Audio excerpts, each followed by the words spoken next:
নমস্কার বন্ধুরা, দেখো আজকে আমি তোমাদের বিকেলবেলাতে কোথায় নিয়ে এসেছি।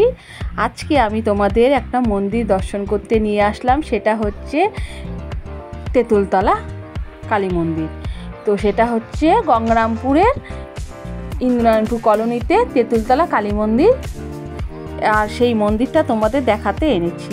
চলো দেখো, মন্দিরটা পুরোটা দেখেছো, অনেকটা জায়গা নিয়ে। আর এই যে হচ্ছে তেঁতুল গাছ, সেই তেঁতুল গাছটা কিন্তু অনেক পুরাতন। আর আমি ছোটোবেলায় তেঁতুল গাছটায় আসতাম, তেঁতুলটা এত মিষ্টি, মানে চিনি ফেল হয়ে যাবে, তো নিয়ে খেতাম। আর এই তেঁতুল গাছতলাতেই এই মন্দিরটা থাকায় তার নাম হচ্ছে তেঁতুলতলা কালী মন্দির।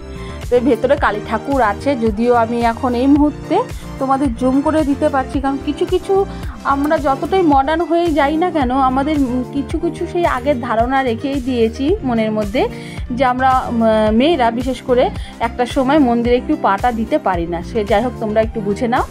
তো তার জন্যই আমি একটু জুম করে নিলাম, জুম করে তোমাদের ঠাকুরের ছবি দর্শন করাচ্ছি। তো যাই হোক বন্ধুরা,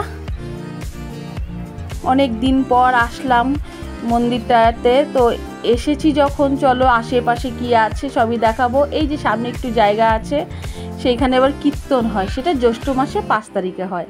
আর পেছন দিকটায় কিন্তু নদী আছে। চলো আস্তে আস্তে যাওয়া যাক পেছন দিকটা।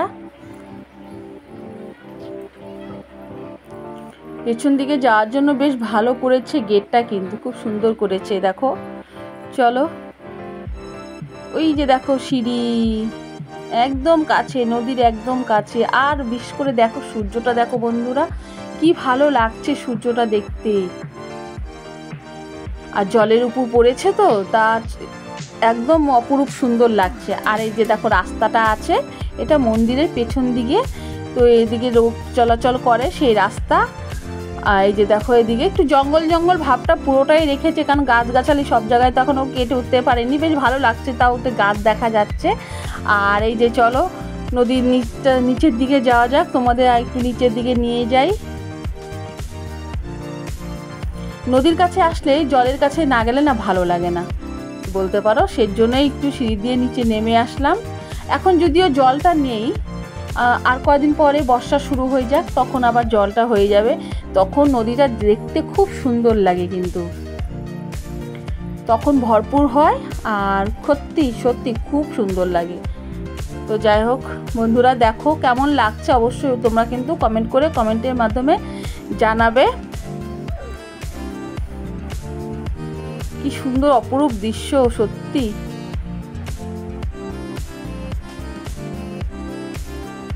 তো এদিকটাও তোমাদের দেখাচ্ছি, দেখো পুরো নদীটা একদম, জলটা যেহেতু কম আছে, ভর্তি থাকলে আরও বেশি ভালো লাগতো। তো চলো সিঁড়ি দিয়ে এবার ওঠা যাক, চলে যাওয়া যাক, আর জলের কাছে দাঁড়িয়ে থাকা যাবে না।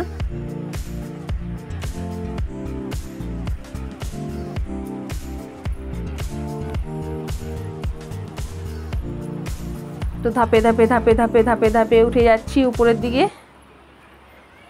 তারপরে এই যে দেখো তোমাদের দেখাচ্ছি, একটা বট গাছ আছে। বট গাছ মানেই সেখানে শিবের আরাধনার মতো থাকা হয়। তুলসী মঞ্চটাও বেশ সুন্দর করে সাজিয়ে রেখেছে। সিংহদুয়ারে সিংহ মহারাজকে তো বসিয়ে রেখেছে, এই যে দেখো ভালো লাগছে।